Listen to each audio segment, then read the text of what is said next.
भारत दुनिया में सबसे ज़्यादा लिक्विड ऑक्सीजन और ऑक्सीजन का निर्माण करता है। इस वक्त पटना से खबर आ रही है, एनएमसीएच में जूनियर डॉक्टर फिर से हड़ताल पर हैं। अस्पताल में जमकर हो रहा है हंगामा। फिर जूनियर डॉक्टरों ने वार्ड में घुसकर मारपीट का लगाया है आरोप। मरीज के परिजनों पर मारपीट का लगाया आरोप। जूनियर डॉक्टरों ने फिर से ठप किया काम।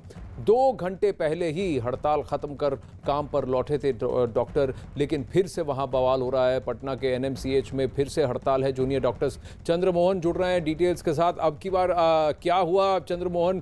क्यों डॉक्टर्स का आरोप है कि परिजन वहां पर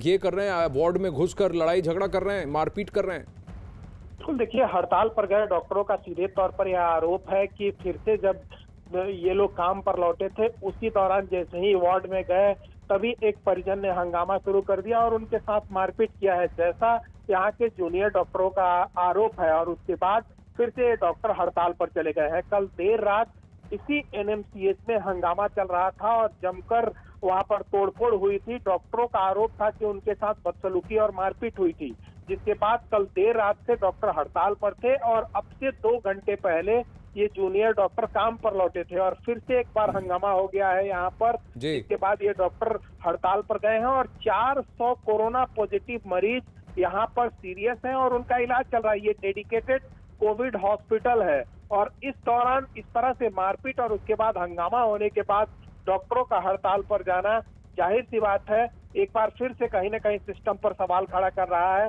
हालांकि ये कहा गया था, जिला प्रशासन की ओर से इनको आश्वासन दिया गया था कि यहाँ पर फोर्स की तैनाती होगी, लेकिन जूनियर डॉक्टरों का यह आरोप है कि अब तक फोर्स की तैनाती नहीं हो पाई है, जिसके बाद यह हंगामा खड़ा हुआ है और अभी डॉक्टर हड़ताल पर चले गए हैं। ये डॉक्टर्स हमारे फ्रंटलाइन वॉरियर्स हैं। मैं जानता हूं कि परिस्थितियां कई जगह ऐसी हैं कि स्ट्रेस बहुत ज़्यादा है, तनाव ज़्यादा है, उसकी वजह से गुस्सा आक्रोश आ जाता है और लोगों में कहीं ना कहीं जो है पेशेंस, संयम खोने वाली बात आ जाती है। लेकिन अगर डॉक्टर्स के साथ बदतमीजी होगी तो डॉक्टर्स ही नहीं होंगे तो चिकित्सा कैसे होगी, कैसे ध्यान देखरेख होगी? कहीं ना कहीं दोनों तरफ से थोड़ा सा अपने आप को कंट्रोल करने की ज़रूरत है और एनएमसीएच में इस तरह की परिस्थिति ना हो, इसके लिए स्थानीय प्रशासन को भी थोड़ा सा और सक्रिय होने की जरूरत है। वहीं राजस्थान में ऑक्सीजन की जबरदस्त